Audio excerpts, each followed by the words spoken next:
Hey there everybody, so for my modern art research project I decided to look at one of the major movements in art during the 20th century, being the Bauhaus School of Art and Design. Now you may be wondering how a single school could be considered an artistic movement, but what I'm really discussing is the huge influence that it had on the ways we view art and craft even today. Bauhaus was founded in 1919 by German architect Walter Gropius. Initially the school was located in Weimar, Germany, but moved twice due to Nazi influence, once to Dessau in 1925, and again to Berlin in 1932 before it ultimately closed in 1933. During its operation, the school welcomed any visual art forms in an effort to form a single creative expression, or total art. This concept of unity was an underlying basis for the school's goals and mentalities.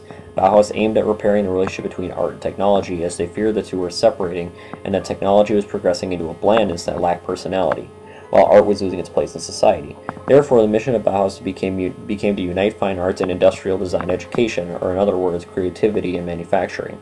This way, artistic expression would maneuver back into everyday life by rejuvenating common practices such as architecture, design, and advertising. This connected artistic expression with practical purposes and skills, crafts, and techniques that were used for problem solving in society. Therefore, designs that were sleek and easy to produce, but also consistent in character as to not sacrifice creativity for efficiency.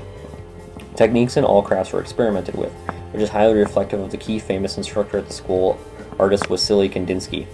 Kandinsky became known for his efforts to combine abstraction with practicality through the use of geometry in art. It was his belief that color and shape shared a strong connection and could be used for visual expression.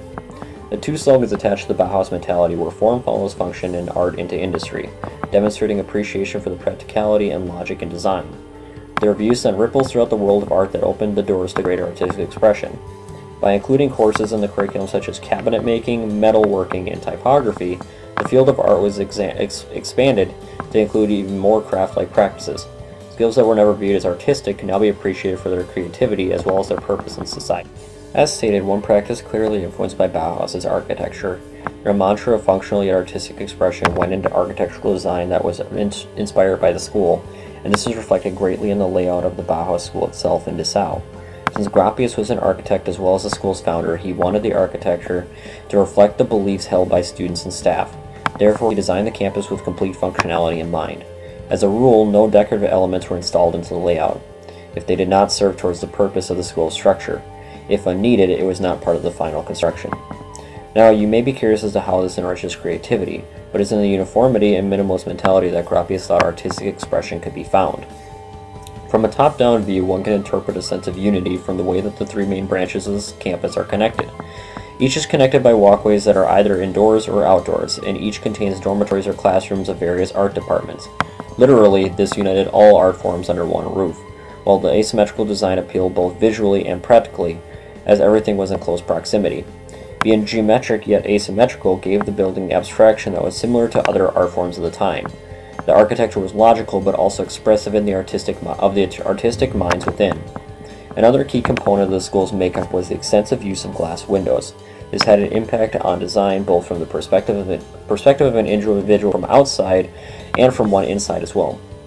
By utilizing glass curtain walls, windows stretched from ceiling to floor and allowed for efficient use of sunlight.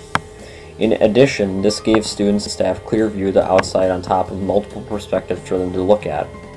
The lighting was a key contributor to the beautiful structural designs of the inside as well, giving them a natural feel.